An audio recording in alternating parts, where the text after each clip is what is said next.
Amen. Opo, malakas Okay naman po. po. Okay po, salamat. So ating mensahe is, kaya ng Diyos sa gitna ng imposible. Amen. So, sabihin mo sa sarili mo o may katabi kayo, sabihin, kaya ng Diyos. O isang deklarasyon sa anumang pinagdadaanan natin, may Diyos tayo na kayang-kayang tayong alisin sa mga sitwasyon na hindi natin kaya. Amen? Hallelujah. So muli mga kapatid, kapayapaan ng Panginoon ang sumating lahat. Okay, sabi po sa Luke chapter 18 verse 27, babasahin ko po sa ang salita ng Diyos at sa God's Word. English at Tagalog. Luke 18:27, sumagot si Jesus, ang imposible sa tao ay posible sa Diyos.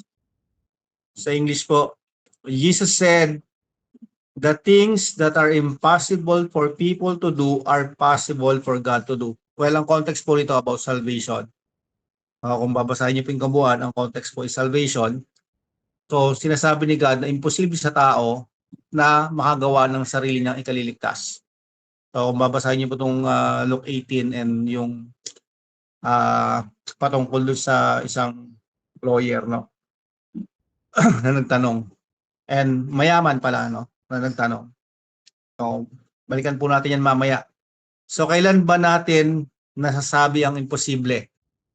Meron po ba dito nagkaroon ng experience before or ngayon sitwasyon na to na nasabi mo sa sarili mo, imposible to Kailan ba natin nasasabi na imposible? So, unang-una kapag sobrang hirap ng sitwasyon, wala na tayong kayang gawin. Wala nang pag-asa. Tama? Parang wala ka namang makita na pwede pang solusyon sa problema. Ano ba yung mga problema na yun? Ano ba yung mga sitwasyon na yun? For example po, wala nang pera. Walang pera, walang pagkukunan, tapos wala nang mautangan. Parang tapos sunod na yung deadline ng bayarin.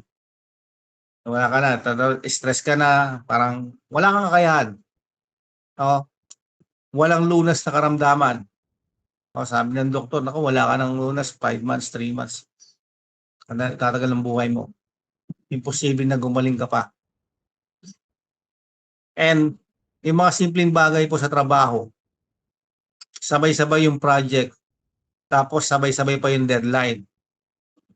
Tapos may pangarap ka, may plano tayo na mahirap maabot, tapos gusto natin maabot, pero sobrang daming ng hadlang. Kaya karamihan, ay hindi ko natutuloy itong aking pangarap, itong plano ko to kasi imposible na itong makuha ko. And kapag naramdaman yung takot, may takot o takot na sa pag-ibig, na bigo, na yung pag-ibig na yun hindi na kayang maibalik. Alam niyo po yung testimony kanina ni Sister Andrea po ba yung nagte-testimony kanina? Yung testimony po kanina about sa yung nag-decision siya na buuin Nag-decision sila, hindi pwedeng isang tao lang kasi po ang relationship, hindi pwedeng isang party lang, hindi pwedeng isang side lang. So kung gusto mo itama yung buhay mo regarding po sa marriage, kailangan dalawa po kayong lumalaban. Dapat dalawa kayong marunong magpatawad at marunong tumanggap pag-amin ng kasalanan. Kapag yun po nagtagpo yun, i-restore ni God hindi lang yung marriage, kundi lahat ng pinasukan ng enemy na pintukan dahil sa ganong kasalanan. So, akala natin, kapag gumagawa tayo ng kasalanan, ako lang yung merong mangyayari hindi maganda. Hindi po. Collateral damage yan. Kung saan binagsak yung bomba, yung radius na sabog doon, aabutin yun. So, kung hindi po nangyayari sa kasalanan, lalo na kami pamilya tayo, na nadadamay sila. Sangkot sila. So, kaya nga maraming sinasabi si Lord sa atin na kailangan natin mapagbantay, kailangan hindi lulubog ang araw na humingi ng tawad. Why? Kasi ang devil mapagsamantala. Talagang yung mga bagay na nagawa mong mali at hindi mo nahingi ng tawad sa Panginoon kaagad, iipunin niya yon, tatago niya yon, and then sabay-sabay niya gagamitin yung para atakihin ka. Babaksak ng tao. O kaya ang sin po kasi is alam mo na mali ginagawa mo pa. Alam mo na mali na ginagawa mo pa. Yun yung sin. So, sa ating Christian, sabi ng Bible, ang mga anak ng Diyos hindi na nagkakasala. Intentional. Hindi na tayo intentional sa paggawa ng kasalanan. Nagkakamali tayo pero not intentional na gusto natin itong ginagawa natin. Diba ayaw natin gumawa ng kasalanan? Ngayon, as Christian, as believers, ayaw natin gumawa ng kasalanan. Nandidiri na tayo sa kasalanan. Pero we need God, we need the Holy Spirit para ma-overcome yan. Ma-empower tayo to yung temptation is ma-overcome natin. And syempre, yung pagpapatawad. Believe ako dun sa mga tao na they will follow God, they will deny themselves kahit masakit just to follow God's will. Gusto ko buuin mo yung pamilya mo. Alam ko nasaktan ka. Alam kong hindi dapat nangyari sa yan. Pero ito yung kalooban ko. Magpatawad ka. Gusto mo mabuo pamilya mo. And then, nag-decide si Sir Andrea na ganun yung gawin kahit nasaktan, kahit masakit. Yan nga po sinasabi niya kayo na kahit na paano may sumusundot-sundot sa kanya, nararamdaman niya normal po yun. Pero andun yung strength na binibigay ng Panginoon para ma-overcome po yung bagay na yun.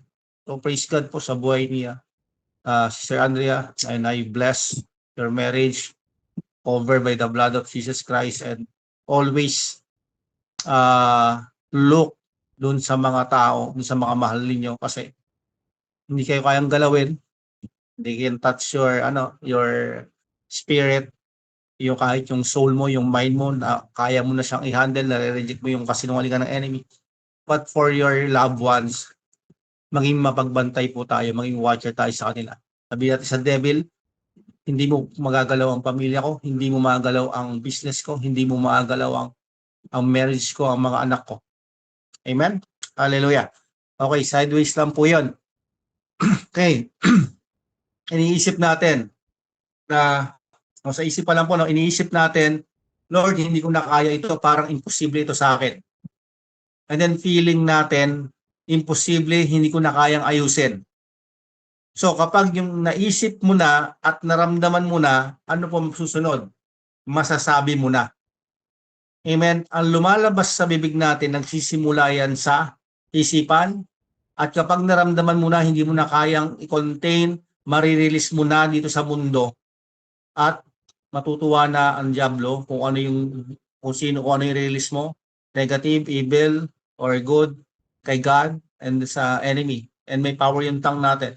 And then naramdaman mo, naisip mo, naramdaman mo, hindi mo kinaya, nasabi mo na ang sitwasyon mo, imposible na to. Amen? So, meron po ba ulit dito ngayon nasa gitna ng imposible?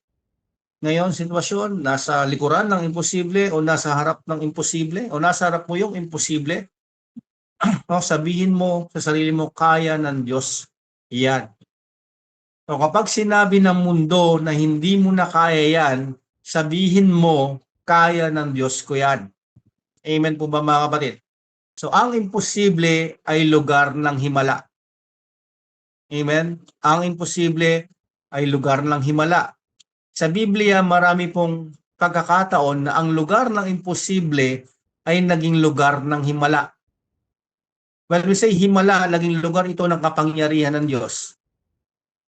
Amen. Marami po sa story sa Bible, pero magbigay lang po ako ng dalawa. Na story about yung imposible, naging miracle, naging himala, naging lugar ng kapangyarihan ng ating Diyos na makapangyarihan. Pamilyar po tayo sa Exodus chapter 14. Alam po natin lahat yan, yung story niyan. Yung crossing the Red Sea.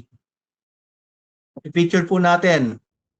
Imagine natin na kasama tayo ng mga Israelita ngayon.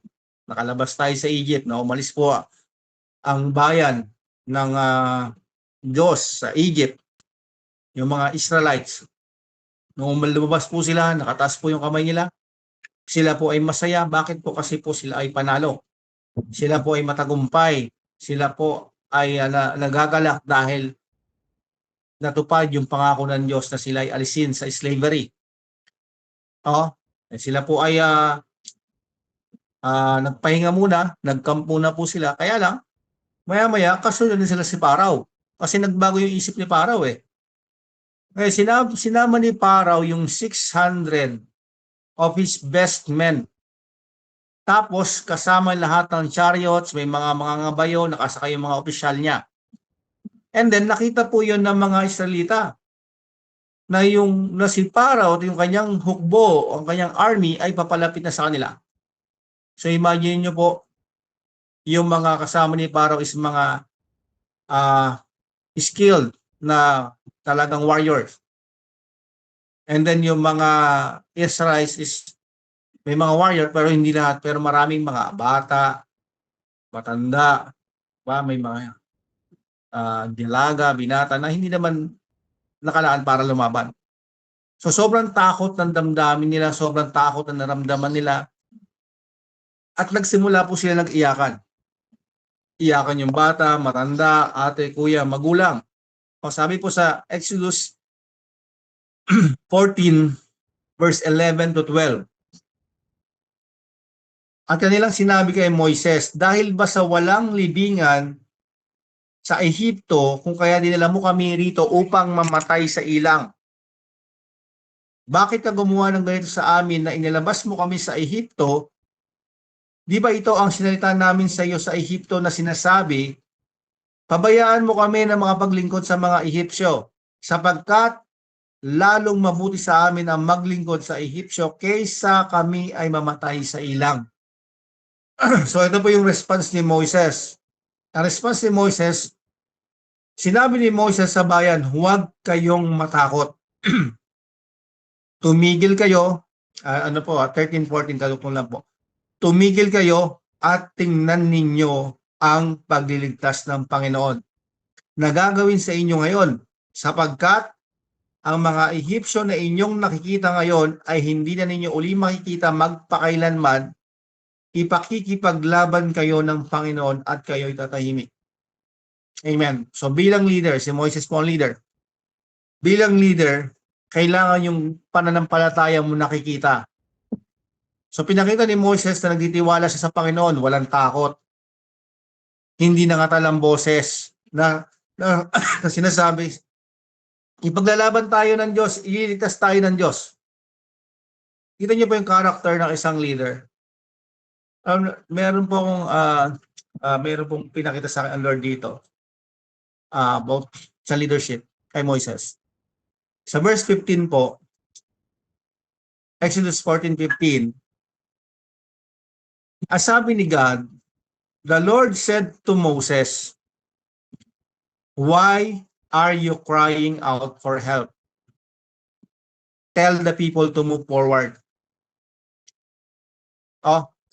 Pero, doon sa taas na verse, from 15, angat po tayo ng 5, sa verse 10, si Moses po ang sabi niya, when the Israelites saw the king and his army marching against them, they were terrified and cried out to the Lord for help.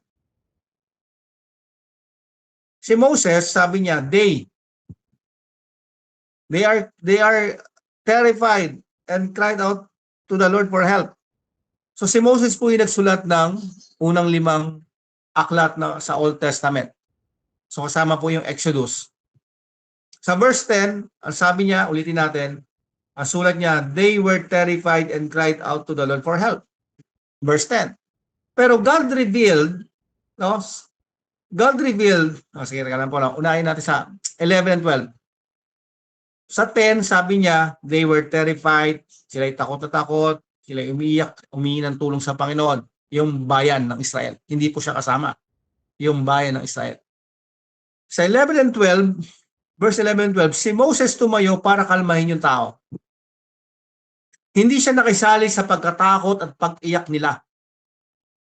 Pero after nun, sa verse 15, eto si God revealed that Moses is crying out for help. Nakuha niyo ba ibig sabihin mga batid?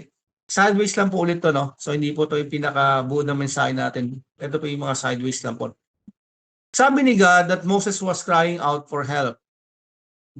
Amen. Si Moses po is not crying out for help para sa kanyang sarili. Kasi hindi naman sinabi ni God sa verse 15 that si Moses is terrified. Hindi po siya natakot. Hindi po natakot si Moses. He is crying out for help para po sa mga kanyang kababayan. Na sinasabi niya, Lord, tulungan mo ang tulungan mo ang iyong bayan.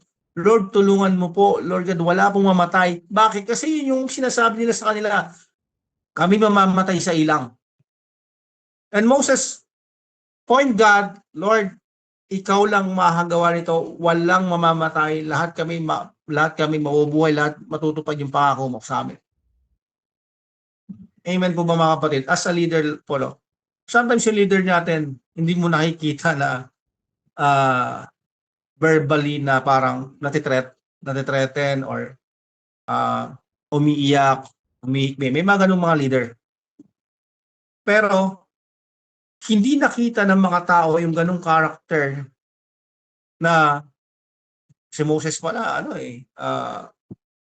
even leaders, umiiyak din at humingi ng tulong kay God. Pero ang priority namin, tayo, no, ng mga leaders is go for the good ng bawat anak ng Diyos. Ay yung prayer request na binibigay po, no, iniiyak po yan ng mga leader. Kung may bagay na iniiyak po ang mga leader sa Panginoon, is yun pong wala pong umalis, wala pong tumalikod sa Panginoon, walang magkasakit, walang mamatay. Mag-stay sa yun po, no. So as leader, meron kang kakibat na responsibility na higit pa na responsibility mo sa sarili mo. Uunahin mo talaga si God. Uunahin mo talaga yung pinagkatiwala sa iyo ng Diyos na mga tao for them na ma-realize that God is alive, that God is powerful kasi nakikita sa buhay mo. Amen po ba mga kapatid? And Moses is isa sa mga nakita natin, di ba, paglabas nila yan, kung babasahin niyo po yung story ni Moses sa lahat ng pinagdaanan niya, lagi siya nag-i-intercede. Pag may ginagawang pagkakamali yung bahay ng Diyos, lagi siyang, Panginoon, di ba? Lagi siyang tumatayo sa gap. Lagi siyang gusto niya maging maayos kahit na siya inano pa siya, no? Siya pa ina-accuse pa siya, nire-reject pa siya, gusto pa siyang palitan. Pero nakikita mo yung character niya, lagi siyang lalapit sa Panginoon para wag pagbayaran ng kasalanan yung ginawa ng bayan ng Diyos. So, napakagandang example as a leader na makita natin na it is not us talaga, no? It is not us, hindi tayo, but yung kalooban ng Diyos doon sa kanyang bayan na we can deny ourselves for the glory of God. We can deny ourselves na, Lord, basta masaya ka. Kasi yung kasiyahan ko is yung masunod ka. Sabi ng Lord Jesus Christ, may pagkain akong hindi nyo nakikita. Tapos yung pagkain na yung pala pagsunod sa kalooban ng Diyos. Ano niyo po yung ginagawa ninyo na sahin na kayo kumain araw-araw, no? Walang tigil na pag-aaral ng salita ng Diyos, fellowship, buhay na buhay ang katawang spiritual o ang kaluluwa natin is good thing, no, to start a day na makarinig at mag-aral ng salita ng Diyos, kumanta sama-sama sa Panginoon, no. Hallelujah, no. So yan. Okay, so sila po ay nasa lugar ng imposible.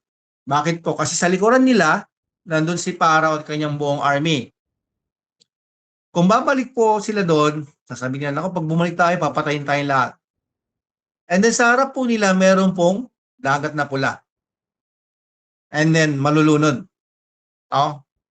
So, either ways, death ang mangyayari. At yung nasa gitna nila, habang nasa gitna sila na imposible, sa dulo, sa harapan, ikaw nasa gitna ngayon.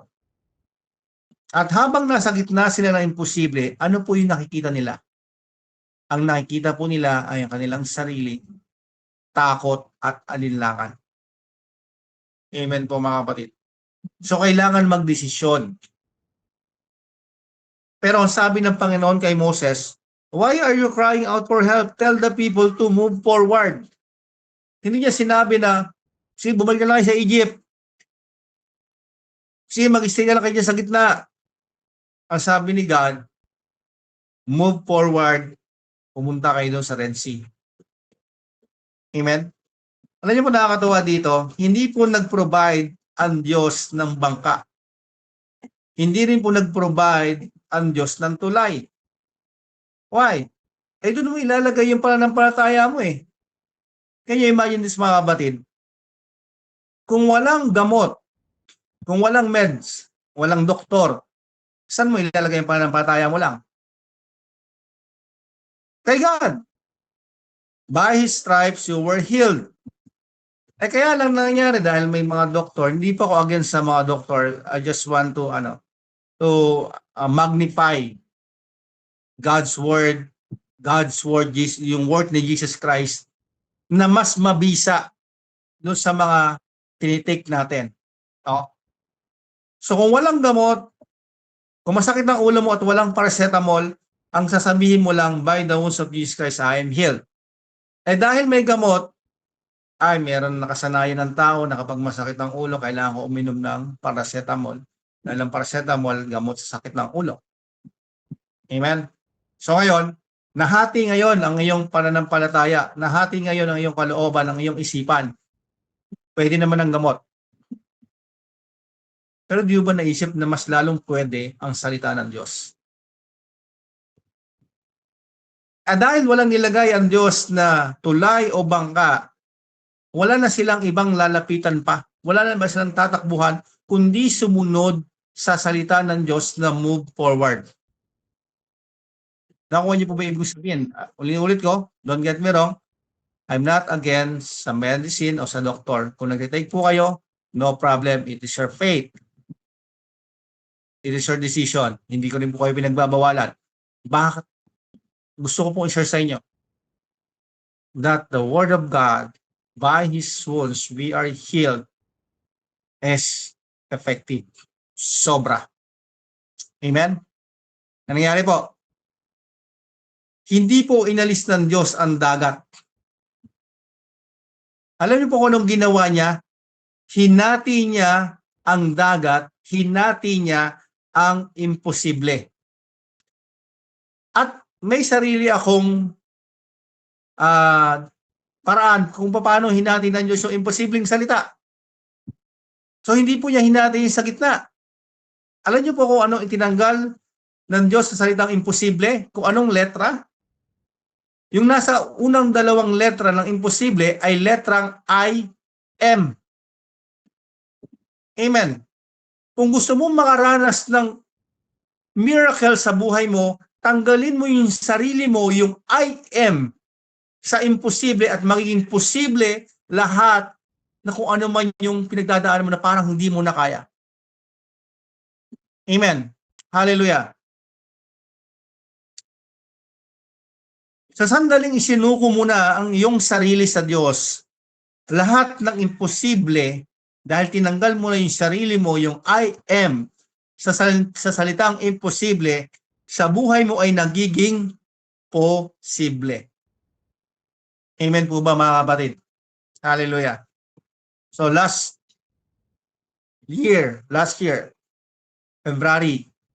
So February po, February pa ngayon, February 28. Last year, wala pang work yung aking asawa. And then, the mga time na yun, kakastart ko pa lang po mag-delivery rider. Lalamove po. And then, meron po kaming pinagawang, pinayos po namin bahay namin. Nag-extension po kami ng second floor. And then, yung kwarto, and then yung palabas sa third is walang mga pinto. So 3 pinto po wala. And may mga bills kami na kailangang gamitin. bayaran, may tuition fee pa ng mga anak na kailangan bayaran. Walang trabaho yung misis ko, naglalamove lang ako. Imposible kung ma-provide yung babayaran namin. Meron pong pintuan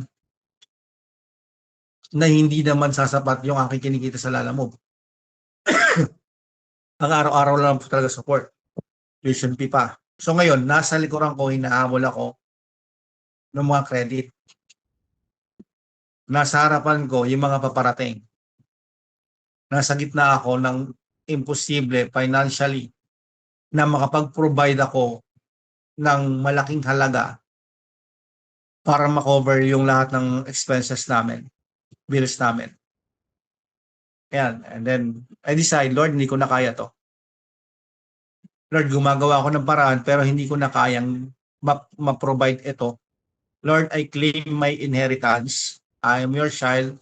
Lord, kailangan ko po ng financial provision. Divine provision, Father. And then, kumakanta ako ng ako lang. No? Ako lang nakarinig. Yung Yahweh, alam niyo po yan, Yahweh will manifest Himself. Kung alam niyo po yan. No? Ako po yung may ginagawa sa kwarto. And then, nung kinakanta po yung Jireh, no? God will provide. Jireh will manifest Himself. Na parang biglang may pumasok may bumalot sa loob ng from my spirit, may lumabas sa aking soul, sa mind ko, na lumabig ang buong katawan ko. Na parang ang na-receive ko is sinagot ng Lord yung pananampalataya mo, yung prayer mo. And then ano po nangyari? Nagdadrive ako, bumiyahe na po ako nung araw na yon. Sabi ko, Lord, habang bumiyahe, Lord, you will provide for us. Ano po nangyari noon? May nagpadala po sa akin ng, una po, nagpadala ng 10,000. Kasi, ang sabi niya, Pastor, kamusta ka? Sabi nga, kasi merong nilid sa amin ng Lord eh. May gustong gawin. Sabi ko, okay naman po. May kailangan ka ba? Ganun, may tanong siya. Sabi ko po, meron po kami mga ganito. And then, nagpadala po siya ng 10,000. And then, syempre po, grateful. Sobrang saya kasi marami na pong magagawa yon. Marami na mai-cover, mababayaran.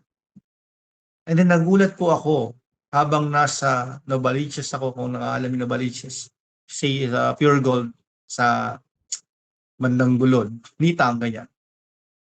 May nag-message ko na, Pastor, sabi sa akin ng Lord, ibigay ko to sa iyo. Alam niyo po, sabi ko, Lord, 5,000, okay lang, wala, masaya na ako, Lord, 2,000, any amount, God. And then, nung pinadala po niya, ang kanyang pinadala is 49,000. So, nung month of February last year, nakareceive po ako ng amount na 59,000 na nag-cover sa lahat ng kailangan namin. Tuition fee, pintuan, bills. Amen. Meron po tayong limitasyon. So nakakaya kasi naalala ko yung goodness ng Lord noong time na yun. Meron tayong limitasyon, kapatid, mga kapatid. Ang ating katawan lupa, napapagod, may limitasyon. Ang ating isipan na may limitasyon. Kaya nga maraming nagkakaroon ng anxiety, kakaisip ng mga gagawin. Pero God is telling us na come. Kung sino man yung mga nalulungkot, nahihirapan, kailangan ng kapahingahan, come. Sabihin niyo sa akin, ano yung kailangan niyo? With faith, kaya ka lumapit sa Kanya, Lord, wala na akong kayang gawin. Imposible na to eh. Kapag once na naranasan mo na parang imposible na to, it is time to come to God, come to the throne of God, throne of grace, and ask God, Lord, hindi ko na kaya. Lord, ang hirap na. Imposible na to, Lord. Yung karamdaman ko, yung marriage ko, Lord, paano ba ito, Lord? Binibigay ko na sa iyo. Tinatanggal ko yung sarili ko, Lord, ikaw po yung gumawa dahil ikaw ang Diyos ng imposible. Walang mahirap sa iyo. Amen po ba mga kapatid? Hallelujah. Thank you, Lord. Pwede po tayong sumuko. Panginoon, sinusuko ko ang buhay ko sa iyo, pero hindi ang buhay ko sa mundo. Ano pa ibig sabihin? Susuko natin ang Panginoon yung buhay natin nang ang Diyos na ang siyang mamalakad ng ating buhay. Amen? Pwede po tayong mapagod, basta wag lang mapagod na maglingkod sa Panginoon. God will always help us. Amen. Hallelujah. Thank you, Lord. Okay. God will help us.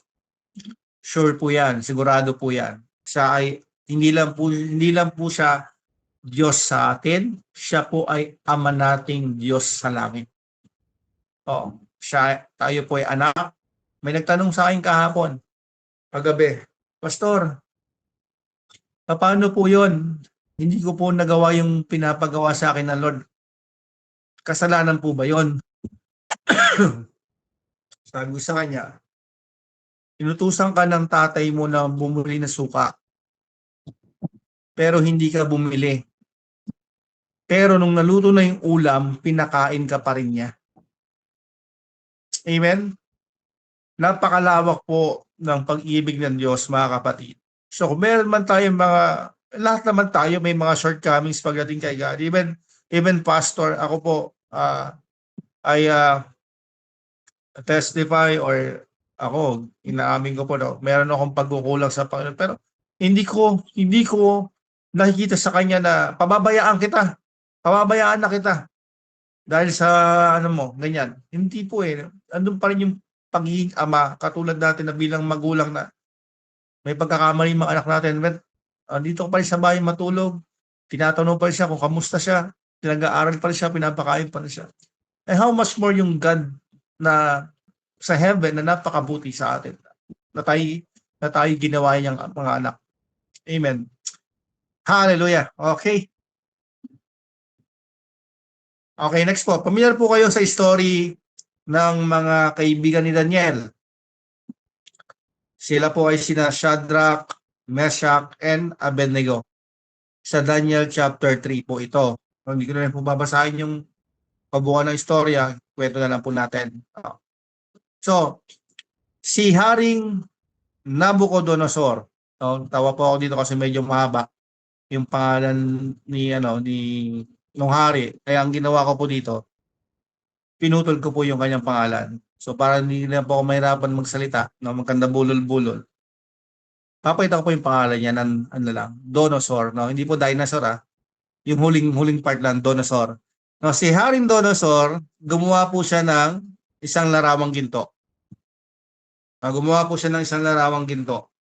Tapos gusto niya, lahat ng nasasakupan niya, lahat ng tao doon, kailangan sumamba. Kailangan niyang pag tumunog itong mga instrumento na to, oras na magpatira pa, sumamba sa larawan. Okay, sa Daniel chapter 3, 4-6, nang magagayoy ang tagapagtanyag ay sumigaw ng malakas sa inyo'y iniuutos o mga bayan, mga bansa at mga wika na sa anumang oras na inyong marinig ang tunog ng korneta, ng plauta, ng alpa, ng sambuko, ng salterio, ng galta. Hindi ko alam po anong klase mga instrument ito. At ng lahat na sari-saring panugtog, kayo'y magpatira pa at magsisamba sa larawang ginto na itinayo ni Donosor na hari.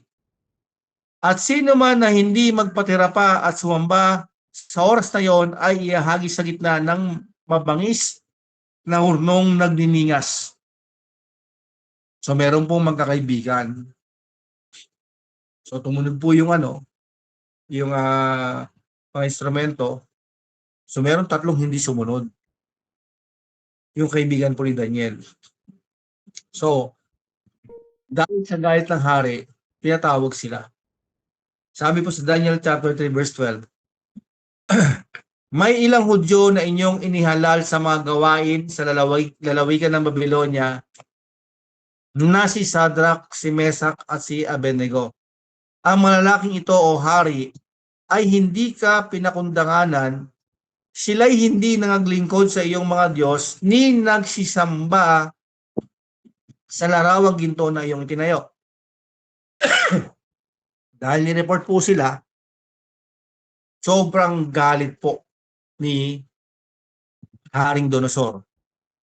So kaya ginawa niya, pinatawag niya po yung tatlo.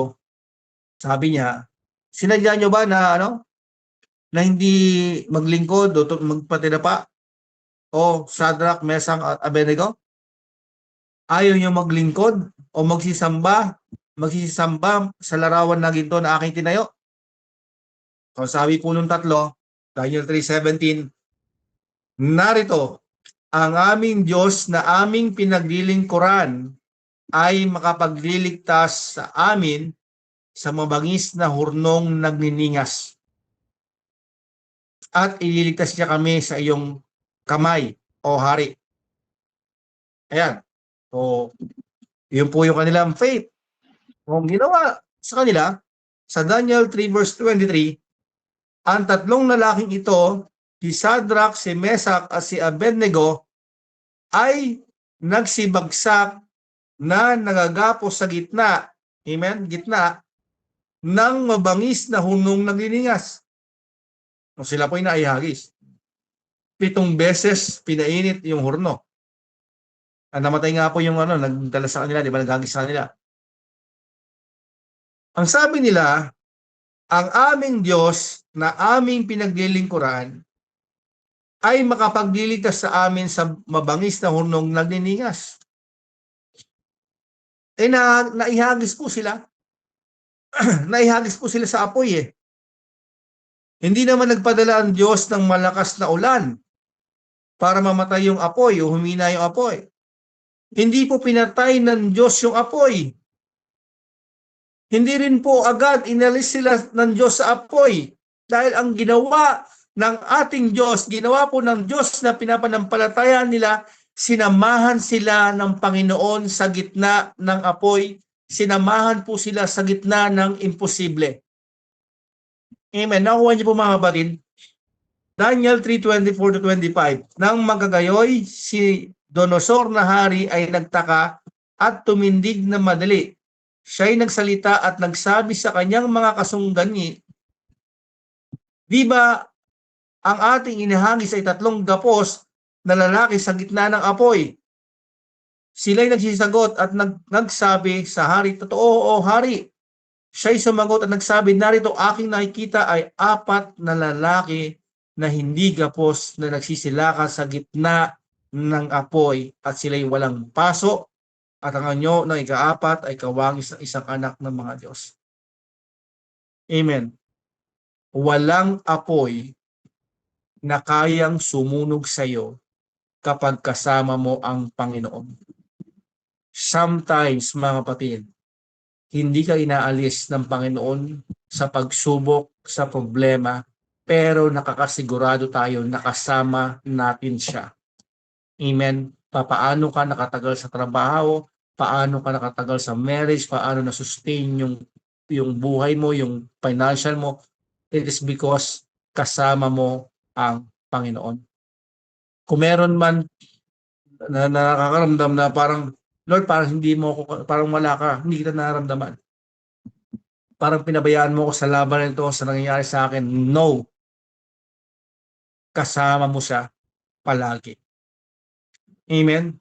Gaano man kainit ang pagsubok, ang presensya ng Diyos ang nag-iingat sa iyo na hindi ka masaktan, na hindi ka bumigay. Amen. Bakit? Tanungin mo sarili mo, bakit hanggang ngayon nakatayo ka pa? Tanungin mo sarili mo, bakit hanggang ngayon nandito ka pa? Bakit ngayon may kalakasan ka?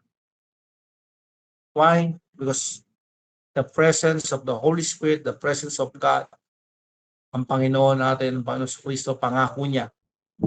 Di ba? hindi niya tayo iwan. Ang sabi po sa Isaiah 43 verse 2, pagka ikaw ay dumaraan sa tubig, ako'y sasa iyo. At sa mga ilog ay hindi ka tatakpan niyaon. Pagka ikaw ay lumalakad sa apoy, hindi ka masusunog o maniningas man ang alab sa iyo. Amen po. Hallelujah. Lahat yan, makakasurvive tayo. Malalagpasan po natin yan dahil kasama natin ang Panginoon. Yan po yung pangako niya. Sabi po sa Hebrews 13 verse 5, iwasan nyo ang pagiging saking sa salapi. Maging kontento kayo sa anumang nasa inyo sapagkat sinabi ng Diyos, hindi ko kayo iiwan o pababayaan man. Hallelujah. Kahit sa gitna ng iyong posible, tandaan mo, tanggalin mo ang iyong sarili para maging posible sa iyo. At laging tandaan na hindi sa lahat ng oras aalisin ka ng Diyos sa pagsubok, sa problem, sinasama ka naman niya. Amen? Para magkaroon tayo ng maturity, matutunan natin yung mga bagay patungkol sa pananampalataya sa Diyos. Nang sa ganun, magkaroon tayo ng testimony sa ikalulugod, kakalulahati ng ating Panginoon Diyos. Hallelujah. Amen. So tayo po'y manalangin. Ako po'y tapos na. Father God, maraming salamat po sa iyong salita. And we believe, Lord God, that you are God of the impossible, Panginoon. Walang mahirap sa iyo. Ang imposible sa amin ay posible sa iyo, Panginoon. Lord, amin pong dinedeclare yan, Panginoon, sa aming buhay, na anumang naranasan namin ngayon, ikaw ang kikilos dahil binibigay po namin ang buong pananampalataya at tiwala namin sa iyo. Anumang sitwasyon namin, Lord God, kasama ka namin. Tinuturuan mo kami, ginagabayan mo kami, tinatawag mo, Panginoon, kami sa lahat ng aming mga pinagdadaanan, Panginoon. Maraming salamat po, O God, in Jesus' name. Lord, I pray and declare in the mighty name of Jesus Christ, God, everyone na kailangan ng healing in Jesus' name, I speak healing in the mighty name of Jesus Christ. I command healing in the mighty name of Jesus Christ. In the mighty name of Jesus Christ, I rebuke every cancer cell in the mighty name of Jesus. I rebuke every stomach pain, sa tiyan, bloatedness, in the mighty name of Jesus Christ. By His wounds you were healed in Jesus' name. Hallelujah. I rebuke sa eye, sa mata, cataract, o namang kailangan dyan sa mata, in Jesus' name. I speak healing now by the wounds of Jesus Christ. Lord, I share, Lord God, I impart, Lord God, financial blessing in Jesus' name. God, you are our provider. You are Jehovah Jireh in Jesus' name. You are Jehovah Rapha, Lord, in the mighty name of Jesus Christ. Hallelujah.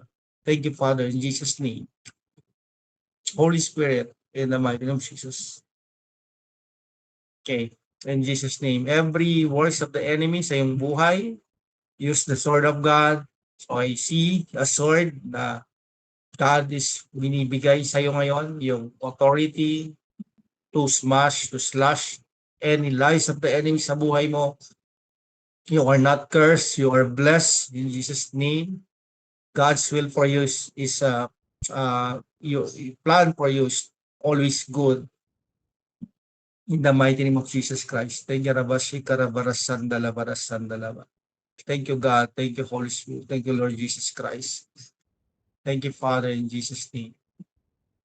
Hallelujah, in Jesus' name. Amen. Amen. Salamat po.